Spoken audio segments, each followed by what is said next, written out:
Are you a high-achieving dental entrepreneur frustrated by the gap between where you are and where you want to go? Are you tired of advisors whose advice keeps you merely surviving when you should be thriving? I'm Tim McNeely, and I believe you deserve to build true wealth so you can take even better care of the people you love, the causes you care about, and leave your dent in the universe. Welcome to the Dental Wealth Nation Show, where we hand you the keys to unlock true wealth quicker and with less effort than you ever thought. Hey, welcome to the show, everyone. I am so excited to have you here today because we are talking about something that I am passionate about, and that's wealth and freedom. But not just wealth and freedom for the sake of wealth and freedom. We're going to talk about wealth and freedom because it enables you to take even better care of the people you love, support the causes that you care about, and really make a meaningful impact in the world. But to know that and to really achieve that, you got to know a couple things. And by the time we finish today, you're going to know a few of the lesser known but very highly effective tax strategies that most dentists actually are overlooking. And chances are you may not be taking advantage of these today. You're going to get a clear overview of how to really start drilling down and take that tax bill in the right direction for you and your family. You're going to have a deeper understanding of why proactively, that's right, proactively, not just reactively, but proactively meeting with your accountant before tax season may be one of the smartest financial moves that you can make. But most importantly of all, you're going to feel empowered and confident and really motivated to take the next step, whether that's optimizing your current plan or getting the strategic guidance that you've been missing. And when it comes to helping doctors and dentists specifically really drill down into their finances, one of the best out there is Stephen Nance. Stephen Nance is a partner at Drill Down Solutions. They are a dental CPA firm. And there's so many things I could tell you about Stephen. I could tell you that he actually does help dentists have more wealth and freedom. I could tell you that he helps doctors drill down into their finances to discover some of those lesser known strategies. But what I really want to tell you about Stephen is I've had an opportunity to get to know him and really build a great relationship with him. And he's a good guy. He's a family guy. He has a beautiful family, 4 kids, loves the outdoors. And he is here to share with you today how you can have more wealth and more freedom. Stephen, welcome to the show. Thank you so much, Tim. I'm very excited to be with you today. Oh man, this is such an important topic because most of us have a silent partner in our business called the IRS, and we're going to certainly get into that and talk about our silent business partner who takes quite of its fair share of profits, and we'll talk about how to maybe reduce some of what we have to pay to the IRS. But before we get into all that good stuff, who are you? What do you do? And how did you get started helping doctors? And I say doctors and dentists interchangeably, but how did you start helping dentists really build more wealth and freedom? Well, let me tell you a little bit of our history. And my history. So I started out on the compliance side. I was an auditor for the state of Utah, believe it or not, for corporate tax. And then I got recruited over from someone who had joined. Our firm was called Lunsford Peck at the time. And I got recruited over, and we were a general CPA firm, but had a lot of dental clients just through referrals and things like that. And the firm was already in the process of creating a sister company, or it was already created, that was focused on dental consulting. And that spun off into a analytics platform and a software, and that is Dental Intelligence that most people are familiar with. So one of the leading software analytics for dentists, for dental practices now. So that was in our background. They spun off from us. I was still on the tax and accounting side at what was then called Lunsford Peck. And a few years into that spin-off, we realized as a firm we needed a niche. We were part of an accounting consulting group, and there's just on an accounting firm, you gain efficiency and you can help people when you're focused on an industry, and dental was a natural fit. And I'd always liked working with our dental clients the best. It's a straightforward business. I can usually look at the financials of a dental practice and kind of see what they're up to. It's also an industry where, in fact, I don't know of another profession that you can make such a great living and have such wealth and have the freedom and the work-life balance that it offers. Now, having said that, what I've learned in the process is that that's not necessarily easy, and it's not true for everyone that you have this great abundance of wealth and all this freedom of work-life balance. You've got a lot of debt as a dentist, and there's a lot of pressure and a lot of competition, and it doesn't come easy, but the opportunity is there. The challenges are there. We created, when we realized we needed that niche, we rebranded, did a complete rebrand, changed our name to Drill Down Solution, DDS, and that's been our focus ever since. Now we still have our non-dental clients as well, but our focus has been on dentists ever since then, the last 5-6 years or so, and it's been a great world to dive into and connect with people and help dental practices at a deeper level. Yeah, wow, this is so powerful, right?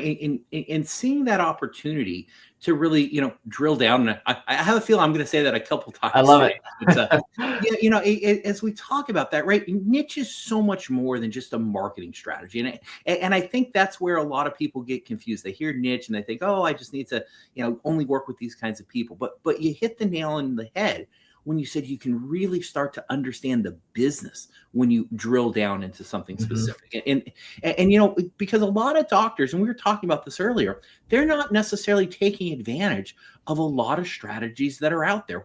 Why do you think most dentists are really missing out on a lot of the lesser known strategies? Why aren't these getting presented to them? Well, and some of them are presented, but a lot of them, yeah, they're missing out on a lot of the knowledge that's out there. And I think there could be multiple reasons we could theorize on why they're missing out. It could be that they don't have a dental specific or a proactive accountant, or it could be that they're just so focused on their clinical dentistry that they're doing, and maybe they are making good money. And since they're making good money, they're not caring as much about the money that's going out the back door to the IRS. And everyone's in a different bucket.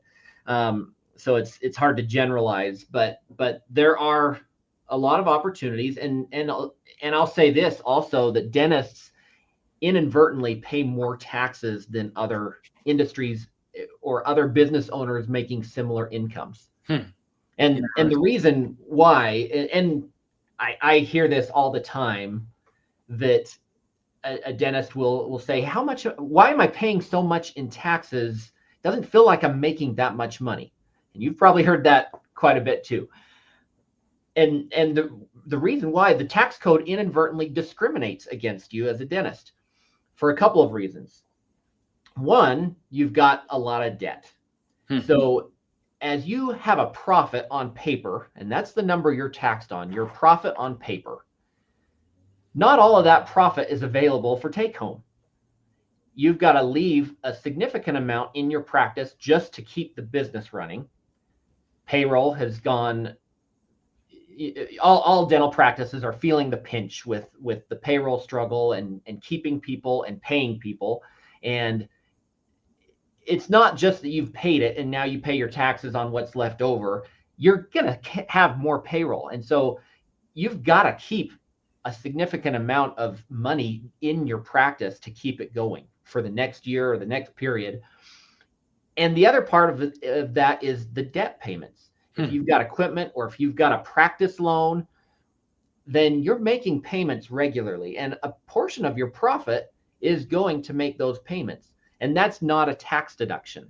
You get to deduct the interest only, but as far as paying the principal down, that's not reducing your taxable income. You're left paying the bill, the tax bill, on your profit on paper before any of those payments go out to pay down your debt and what you leave in the practice to keep it going. And then the second part of the inadvertent or intentional discrimination against you as dentists is the qualified business income tax deduction. This was something that came about when they did the Trump tax cuts a few years back.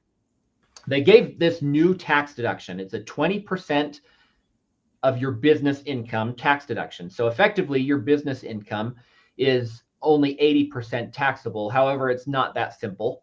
There's complexities in that. And one of the limitations on that is certain industries are limited if their income is more than about, it's close to about 400,000. And one of those is healthcare, and healthcare includes dental. And so if you're highly profitable, if your taxable income is more than roughly around 400,000, you're phased out of that qualified business deduction that everyone else gets. Well, not everyone. There's other excluded industries too. Accounting is one of them. But regardless, that's one of those tax benefits that other industries can benefit. But if you're high income, you're not getting that same benefit. So you're feeling the pinch a little bit on both ends. You're not only missing out on that tax deduction, but you're also taxed on a higher number than what you're actually receiving. So when dentists say, why am I paying so much taxes? It doesn't feel like I'm making that much money. You're exactly right. You're taxed on a higher number than what other people are taxed on. Oh my gosh. And as you were talking, right, the thing that came to mind was complexity, Stephen, right? I'm listening to you talk about exclusions in certain industries. And I almost got this image of like, a patient walking into the dental office and the assistant shows up to the doctor and says, well, you can only work on teeth 7 through 12 because this person lives in that zip code, and people who live in this zip code, you can only work on the upper arch, and the people who live here don't even think about doing a filling or extraction. They get this, right? It's like, right, and that's kind of what the IRS does, is they group you into industries and certain places, and you got to know all the rules, all the regulations, which you've been hinting at it, but I just want to make it really clear, right? If I'm a doctor and I've got my buddy who's been my CPA for a while, right? We went to, maybe we, met at the country club, and, he works with a whole bunch of business owners. Like what's the advantage of really working with a dental specific CPA, right? How does that actually help me more than my buddy that I've known a long time?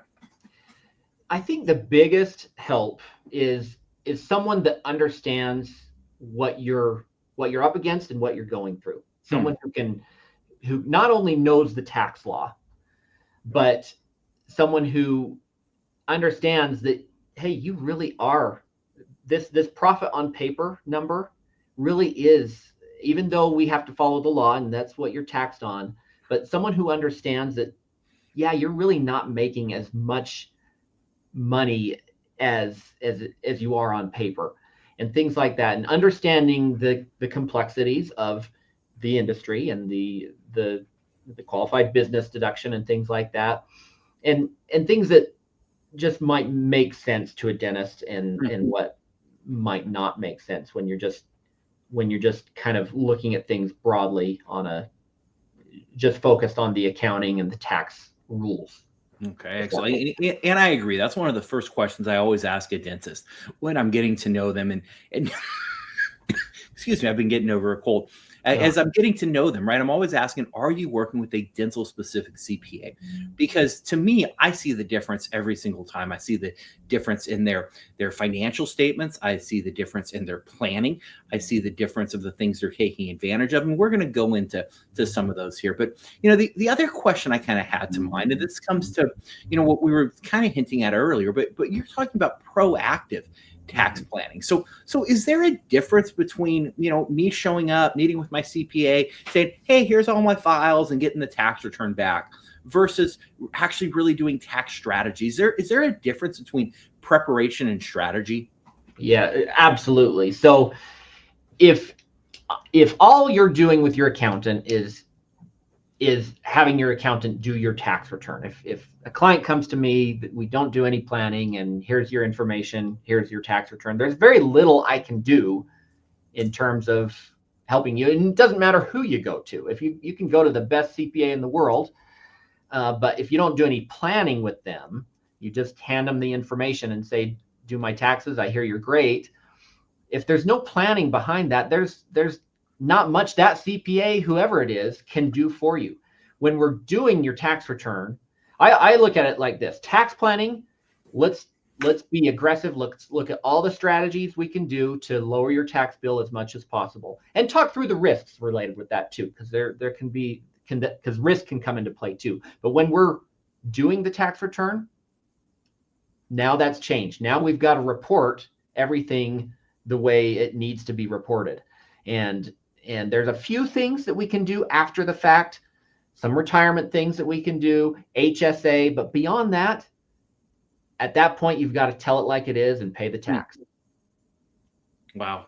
Wow. And I certainly want to get into some of those strategies. And for those of you who stick around to the end, we're going to start diving into real specific strategies that you can use that will make a difference in your business. But, I want to talk a little bit about some of the risks that are out there too, first, Stephen, right? Because there are risks in life, and there's certainly red flags that we should look at in our planning. And what are a couple of the red flags that we should be looking at, that could put our finances at risk? Yeah, I'll speak to that. So the IRS keeps a dirty dozen list. Dirty dozen? That sounds awful.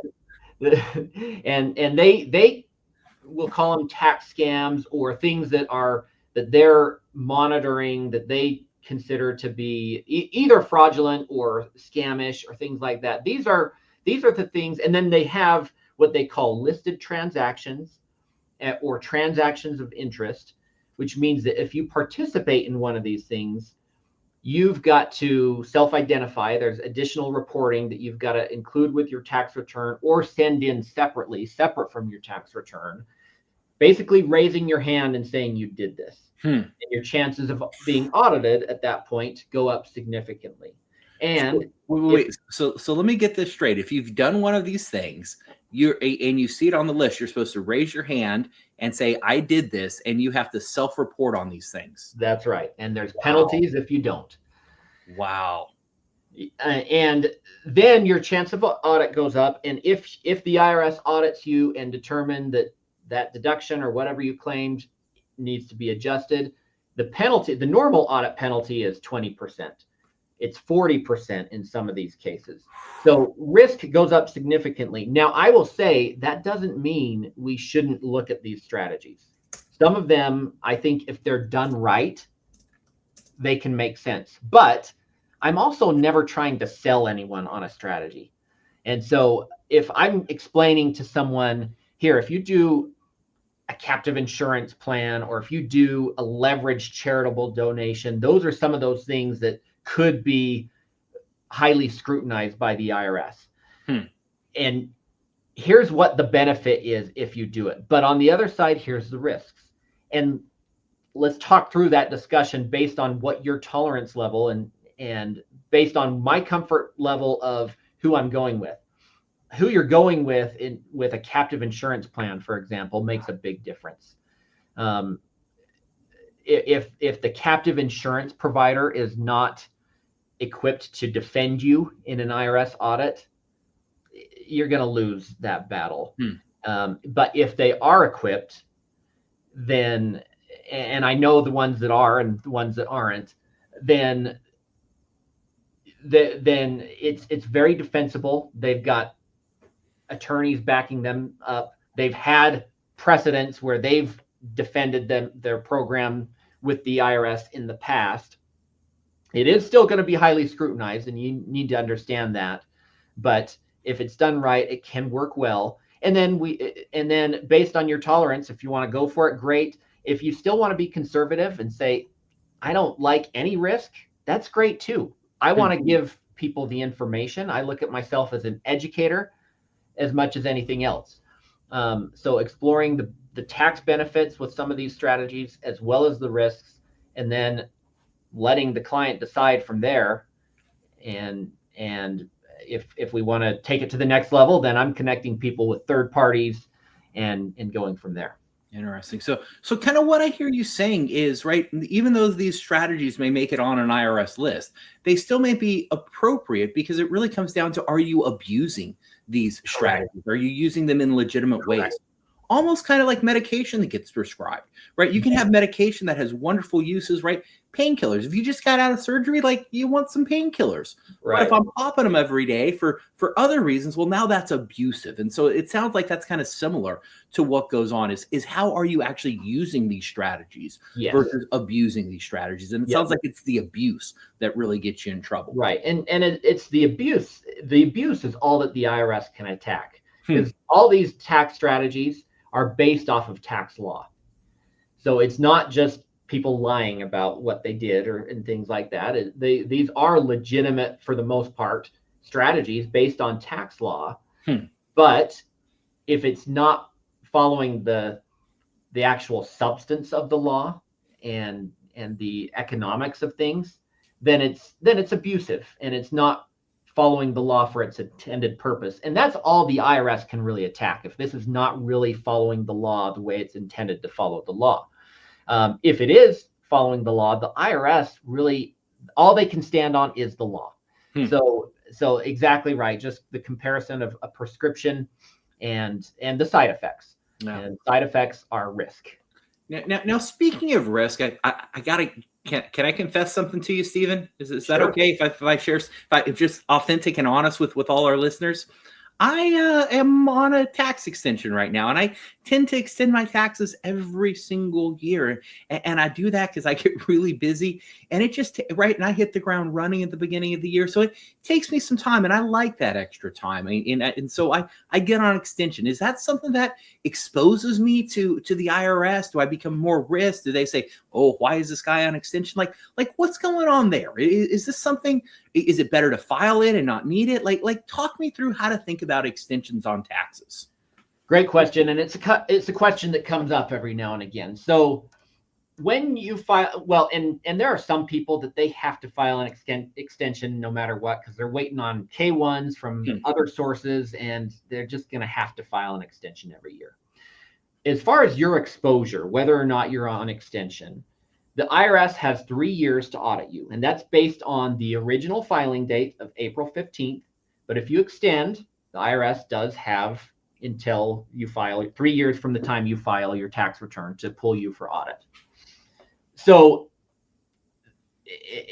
regardless, if you file April 15th or if you file October 15th, the IRS has 3 years to pull you for audit. So it doesn't necessarily change your audit exposure.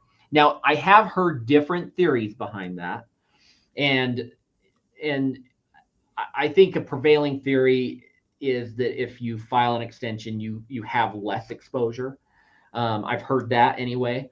And I think where that comes into play is when the IRS is looking for fraudulent tax returns, specifically fraudulent refund claims, those fraudsters are probably going to file more than likely on time because they want to get money sooner. Oh, interesting.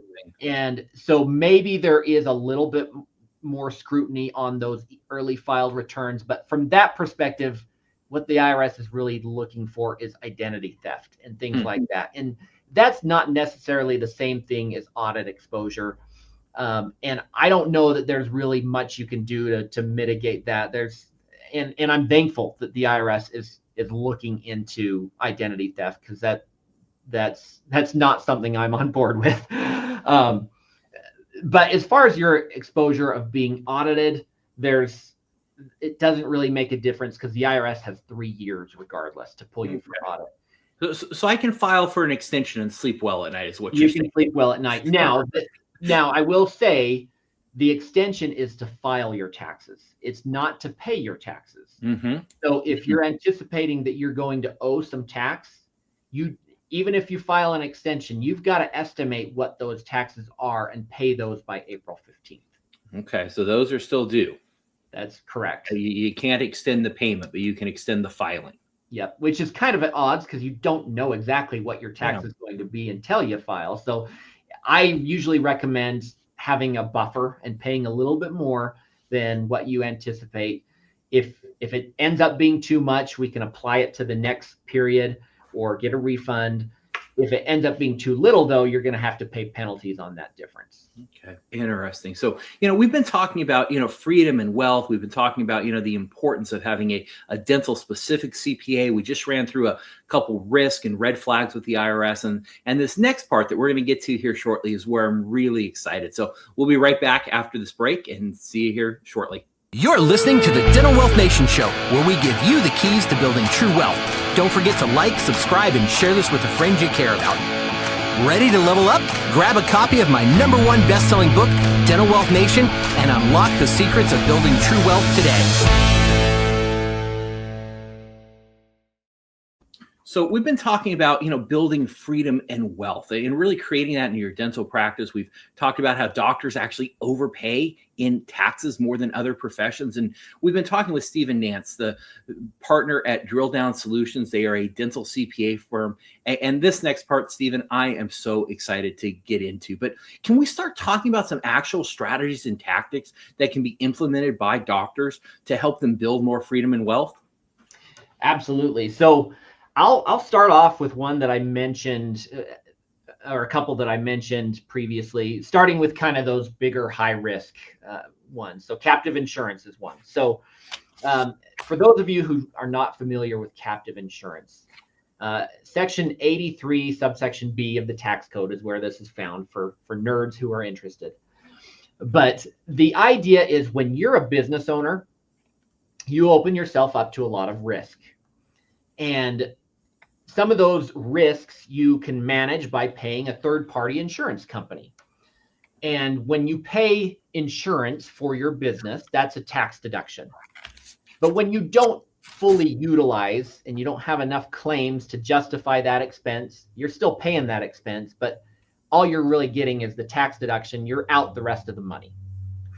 Versus other risks that you are self-insuring for. And those are the more fortuitous, unforeseen things that you don't know that, hey, the city's going to do a major road construction right in front of your dental practice, and that's going to affect business for the next year or two. Or there's going to be a COVID-19 pandemic that came out of nowhere and shut everyone down, and maybe this time, or if there's another pandemic like that, maybe the government doesn't bail everyone out with PPP and ERC and things like that. Those are risks that happen, and you don't necessarily have an insurance company manage those. You're self-insuring those by whatever money is left in your bank account. And the nice thing about self-insuring is you don't have to pay money if you don't have the hardship happen, right? But the bad thing is you don't get a tax deduction for saving money. So captive insurance is a way to combine these and create an insurance company for your business. And you're allowed to deduct, it's over $1 million that you can put into premiums into an insurance company. And now, depending on how much business your dental practice is doing, can determine how much you could legitimately send over into a captive insurance company. But the idea is you're creating this, sorry, I got this alarm, this insurance company to insure your business, and it's insuring your business as a whole, so it justifies high premiums. Those premiums are tax deductible. They're going into your other pocket because you own the insurance company. Now, when you don't, and you should have claims to legitimize the captive insurance program. But when you have excess in there and you want to pull that money back out for yourself, you're taking that as a dividend. You're going to be taxed on that dividend, but it's taxed at a lower tax rate. It's taxed at a capital gains tax rate. So if you're in a 37% tax bracket, you're saving 37 cents on the dollar going into the captive. You're pulling out at 20 cents on the dollar, or 23.8 if you factor in net investment income tax. Either way, you're saving roughly 15% on the difference, and plus the time value of money of saving that money. So that can work very well. Now, where the risk comes in is there's a lot of abuse with these things, and you can imagine that's the case. And so it's really important that you're going through a captive insurance provider, if you even want to do that at all, that is very astute to the legal side of defending it with the IRS, and make sure that it's administered properly and that you have claims from time to time. So that's one of those strategies.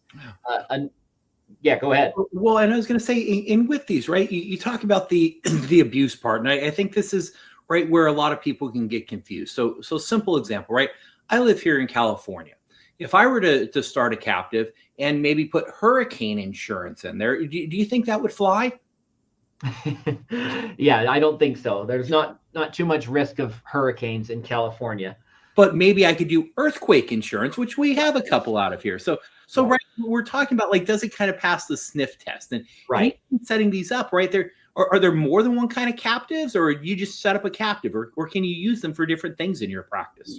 Yeah, so they're used for different things. Now, where the abuses come in is they just sometimes will just set up a captive, and there's not really a policy written up and what it covers and what it doesn't cover, or that policy doesn't pass that sniff test.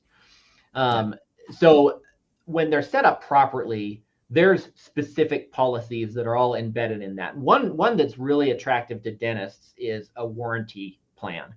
So your dental services are covered under warranty. If a crown breaks or something like that, a patient needs to come in to have some recare, then first of all, that's a great marketing tool for you as a dentist, is our work is covered and insured, basically.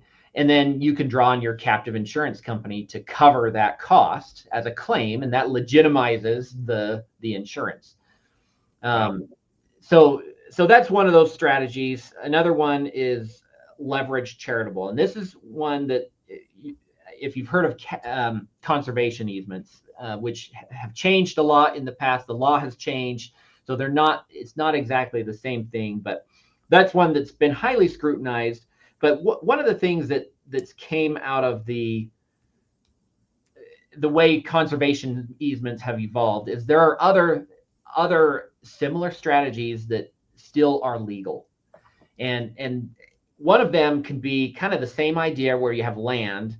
And for those of you who don't know conservation easements, it's not something that's legitimate anymore, but what it used to be is you invest in land, and you put an easement on that land where it's preserved, and you get a tax deduction that's based on the value of the land. And whoever bought that land initially, they're looking for properties that are selling from a farmer or something like that, where it might be a little bit discounted. But the other side of it is, if you've got a development plan, that land is worth a lot more than what it originally cost. And so taxpayers could come in and buy an ownership in this land, and maybe they're putting $50,000 in, and they're getting a tax deduction of $250,000 based on the hypothetical value of that development plan. Fast forward, conservation easements don't have the same benefit anymore, but you can still do the same thing with land. And instead of putting a conservation easement on the land, you're just flat out donating the land. And you've got a development plan that's driving up the value. Those things are still scrutinized and still subject to risk. There's other things we were involved with a strategy last year where a group had developed or had bought these medical devices, a concussion detection device, where they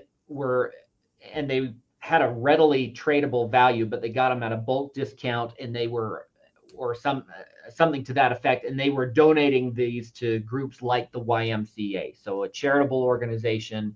But the value was readily established, and investors can come in. They in this program specifically, they got a 5-to-1 tax deduction on a K1 reported as a charitable contribution. Now, that's not a listed transaction. It's not on the Dirty Dozen list, but I still say that those things are going to be scrutinized by the IRS. And so let's talk through that risk. If that's not something you're comfortable with, don't do it, but know what's out there. And one that you're going to get excited about, because I know you do a lot of, is cash balance plans. And probably most of your listeners know what a cash balance plan is at this point. But if there's anyone listening that doesn't, and you can fill in the gaps where let's walk through that, right? I never like to assume anyone knows anything, because I know we're always coming in this at different levels. In fact, I'm doing something right now called the Advanced Planning Academy with a group of my peers.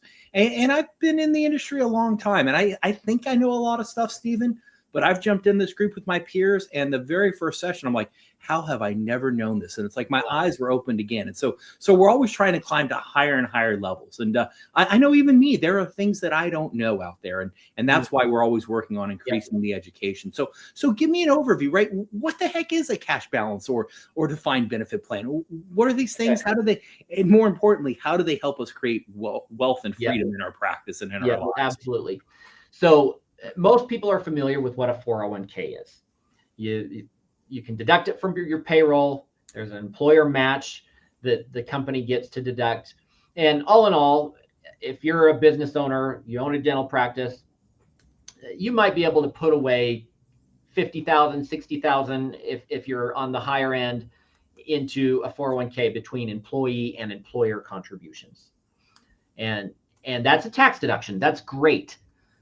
But a cash balance plan extends that. So you have your 401k, but then you add a cash balance plan on top of that. And what that does is allow you to put more away into retirement as a tax deduction. And the annual amounts that you can put in are not based off of these fixed amounts that are set by the government. They are based off of an actuarial determination where you're trying to accrue a cash balance at retirement. So you're trying to hit a number of, it might be 1.5 million or something like that, a retirement number. So these work really well for those who are 50 or older. They're getting closer to retirement age, and they're the oldest one in their practice. Then they can work really well, where you might be able to put away into retirement $100,000 a year, $200,000 a year, $300,000 a year even. And it's entirely tax deductible. And it's versus some of these other things where, like a leveraged charitable, you're paying some group to buy this investment in a charitable, but your money is gone, and all you're getting is a tax deduction. With a cash balance retirement plan, you're just putting money into your own pocket. So creating wealth, that's now accruing tax deferred. And if you leave it in there for a few years, that's just going to keep growing without being taxed. Now, you will have to pay taxes on it when you pull out at retirement. But that tax deferral piece is very valuable. And as far as creating freedom, this is not one that I've ever seen any scrutiny with the IRS over these. This is very straightforward, and you can put this is one of the few very huge tax deductions that is not scrutinized. And so the freedom of just knowing that you can sleep well at night, and you're also getting a tax benefit, and you're also accruing some savings that are generating earnings tax deferred. It's just a phenomenal option if it works for you. Now, you kind of go through an analysis to determine if it's a fit for you, but if it is, I think you should be taking advantage of this.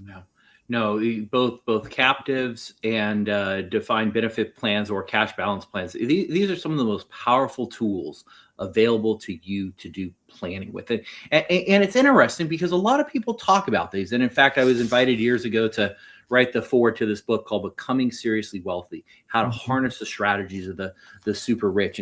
And what's interesting is I've been privileged to help underwrite some significant research in the wealth management space. And part of the study, we went out and we asked financial advisors, do you know about defined benefit plans? And what's crazy is 77.3% of them put their hands up and say, yes, we know about defined benefit plans. Then we ask a simple follow-up question. Have you ever implemented one single defined benefit plan for one single client? That's like asking a doctor, do you know about crowns? All the hands go up and you go, well, have you ever done a crown for a patient? Well, what's crazy is only 8.8% of financial advisors have ever delivered one single cash balance plan to one single client. So there's a major gap between knowledge and implementation. And what's crazier, Stephen, is when it comes to captive insurance companies. 51.7% of advisors, right? Well, half of them know about captive insurance companies, but that same qualifier, one plan, one client, that number drops to 1.6% of advisors, right? Wow. Massive missed opportunity. And once again, this comes back to what you were talking about earlier, is you want to work with specialists. You want to work with people who understand your industry and your niche, because if they do that, they're going to be able to implement these strategies for you. And they're going to close that knowledge gap between what they know versus what's actually getting implemented. And so right, these are powerful, powerful strategies. So thank you for bringing those up. Yeah, thank you. Yeah, and once again, that gap to me is just shocking every time I think about it. So, as you're looking at this, right, how do you, right, you've got all these strategies, all these tactics, like how do you start bringing them together in a holistic plan so that you you're actually using the right things for your practice, not what your buddy's doing, not what you heard on TV, not what you just read in the latest article, because you want a plan that's going to work for you. So how do you start down this road? How do you bring all this stuff together? Yeah, absolutely. So the first thing you need to do is meet with your accountant and do tax planning. And we already covered that tax planning is not doing your tax return. It's meeting before the year is over or throughout the year. And I look at tax planning threefold, or there's 3 steps anyway. The first step is the projection process. And that is looking at your income and projecting out your income for the rest of the year and determining where your tax is going to be, or getting a close estimate far in advance. And I think that is the biggest piece. Because one, even if you don't do any strategy, you know what you need to budget for and can plan accordingly. And the second piece is, depending on where your projection comes in, that's going to determine what strategies we go. The second phase is the strategies. The third phase is the implementation. So on the strategies, if I've got a client that they've got a lot of depreciation and things like that, or maybe they're more on the W-2 side and they don't have as much business income, they're netting to maybe $150,000 a year versus a client that's netting $2 million a year. They've got a lot of business profits or a business sale or such. That tax planning is going to be entirely different from that $150,000 a year to the $2 million client. So knowing where you're at is huge. And so understanding the limitations, for instance, on a leveraged charitable. Those leveraged charitables are going to be limited on a percentage of your AGI. It's either going to be AGI, adjusted gross income. It's either going to be 30% of your AGI or 50%. Knowing the multiplier of the tax deduction you're going to get and the limitation, you've got to know those to even determine if it's going to be worth going that route at all. And knowing what you could do in terms of a captive insurance plan, you generally 10 to 15% of your annual collections you can do into a captive insurance plan. If your practice is only generating $700,000 or $800,000 a year, a captive insurance plan is probably not going to work for you, because it's just the setup cost and the fees are probably not going to give you as big of a bang for your buck. But if you're grossing $2 million or more, that's definitely something that is worth looking into. So just knowing where you're at, then we can look at the tools that are right for you. Does that answer your question? Yeah, absolutely. I think that's so important, right? To have a plan and a strategy, because otherwise you end up with a collection of things that are going on and they're not working in harmony. And in fact, we see this among the super rich all the time. They're always running a stress test on their plans, and they're seeing how does everything fit together. Mm-hmm. And they do that because a lot of times planning gets done incrementally. 1 year you'll implement the captive, and then maybe a couple years later you're putting a defined benefit plan in place, and then maybe a couple years later you're meeting with your estate planner, and then right. So you've got this collection of stuff, but no one's ever looked at how does everything fit together systematically for you, and holistically. And so that importance of the planning, so important. You need an overarching plan. And so, let's say you're listening to this and you're like, man, I know there's more I could be doing, and not sure if my CPA and accountant's right, and someone's looking for a new accountant or CPA to help them think through this. How do you even go about reaching or finding a good dental CPA? Well, I'll tell you how you can get a hold of me. You can get a hold of me at drilldownsolution.com. But link is in the chat. Awesome. But if you want to look at options, Tim, you're a great resource because you know me, but you have other contacts that you could provide options and things like that. But are there specific traits or characteristics someone should look for, right? How do you vet? Yeah. Is it a good idea to ask other people in your network? Should you look for people who are writing, speaking, and publishing in the industry? Like how do we go about even, finding? Is a Google search the best way to find people? To some extent, all of those are viable places to look, right? I mean, you trust your friends and your people that you are connected with, and if they're having a good experience with a CPA, that's probably the best thing. A Google search can be great, but that could be misleading because Google, there's paid ads and things like that, and that could still be indicative. If someone's doing really well on their SEO, then that might mean that they're one of the best out there, but it doesn't necessarily mean that. And if people are speaking and you're liking if what they're saying is connecting with you, then that can be great as well. Lots of different things. I think that there's also maybe a personality fit of just if you feel like you connect with someone or not. And also the other thing is kind of understanding, and I understand that there's a different model of people. Some people want to be aggressive, or they think they want to be really aggressive with tax strategy.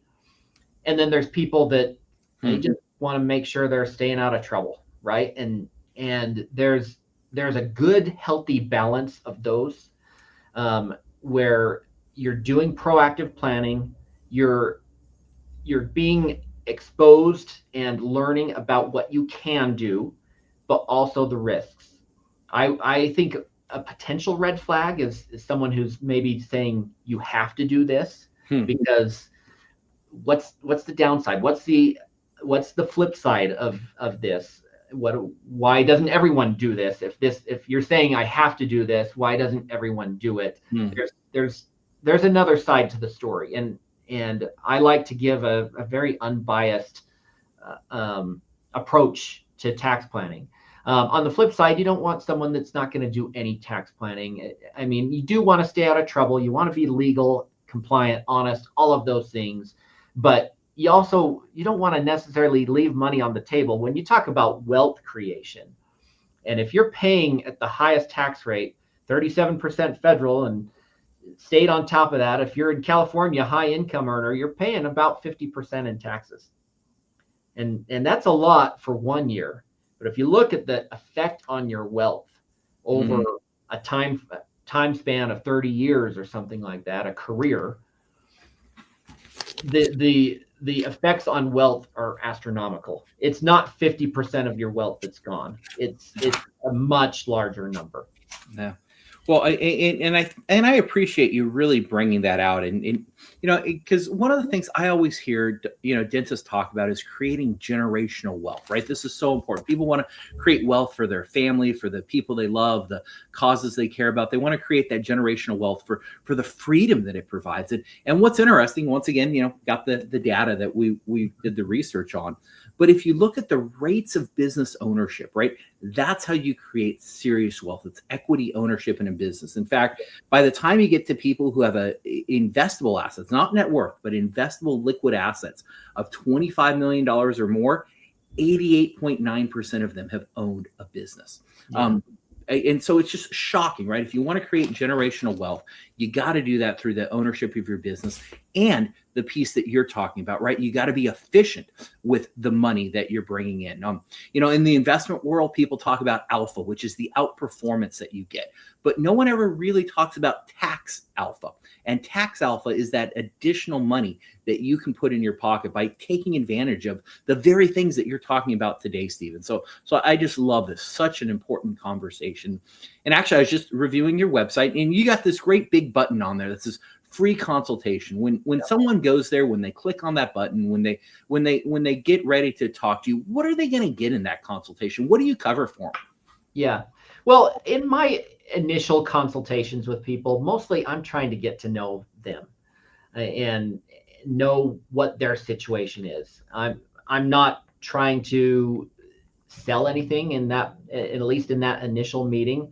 I very rarely will even quote a price or anything like that. And first time I meet with someone, really just getting an idea of what they need, what their situation is.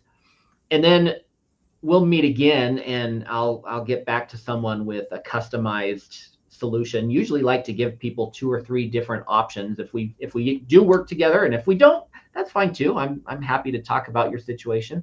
But if we do work together, I usually give 2 or 3 options, what we can do, here's the price point, and just let people choose from there.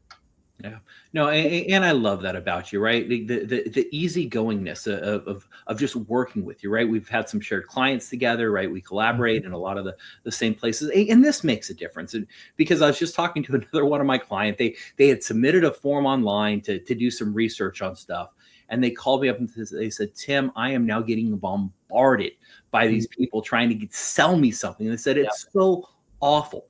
And so, right, you got to be cautious when you're doing these things, and that's one of the things that I love about you is just your easygoing nature and your willingness to serve and help people and give them that second opinion to really make sure that the dentists are getting good sound advice, whether they work with you or not. And so I appreciate that about you so much.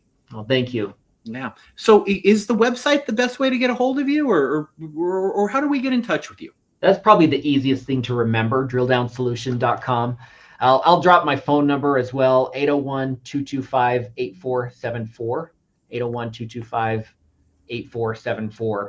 And my email is snance@drilldownsolution.com. That's snance@drilldownsolution.com. And I like to say that it's Drill Down Solution, not solutions. We're the only solution. So you're welcome to reach out via phone, email, or check out our website. Click on that free consultation. All of the above are just fine. Excellent. Well, hey, Stephen, thank you for being an amazing guest. Thank you for aligning in this mission of creating wealth and freedom for dentists, because, I'm aligned with that goal, right? I want their lifetime of hard work to pay off. But to do that, you need to begin with the end in mind. You need to have that plan. You need to have that strategy. And so before we sign off, any closing thoughts or last words of wisdom for our listeners? There is one strategy that everyone also should be doing that I didn't get to talk about. Love it. And that is a PTE election. If you live in a state that has a state income tax, which most states do, there are a few that don't, but most of those states, all but I think 2, have now come up with an election to be taxed at the business level for your state taxes. Why would you want to be taxed at the business level instead of personal? So you can run your state taxes through the business as a business expense, and now they're deductible for federal purposes. Wow, amazing. So that can be huge for California and other states with an income tax. You're going to pay your state taxes on your income anyway. Why not run it through the business? Take advantage of that election. Every state has its own rules on how that's administered, but that's kind of one of those no-brainers, low-hanging fruit that I think everyone should be taking advantage of. Excellent. Well, hey, thank you once again for sharing so generously. Links are below. If you want to contact with Stephen, you can go to drilldownsolution.com and please take advantage of these, right? You work too hard for the money that you earn, and you want to keep your fair share and not have to pay a penny more. And by working with the right team, this is absolutely possible for you to create even more wealth and freedom. So, Stephen, thank you again for being an amazing guest. Thank you so much, Tim. And we'll see you all here soon again on the Dental Wealth Nation Show. That's a wrap on today's Dental Wealth Nation show. If you've loved today's insight, smash that like button, hit subscribe, and share the wealth with your dental friends. I'm Tim McNeely, and remember, your amazing life of significance is just one smart decision away. Keep thriving, and catch you next time on the Dental Wealth Nation show.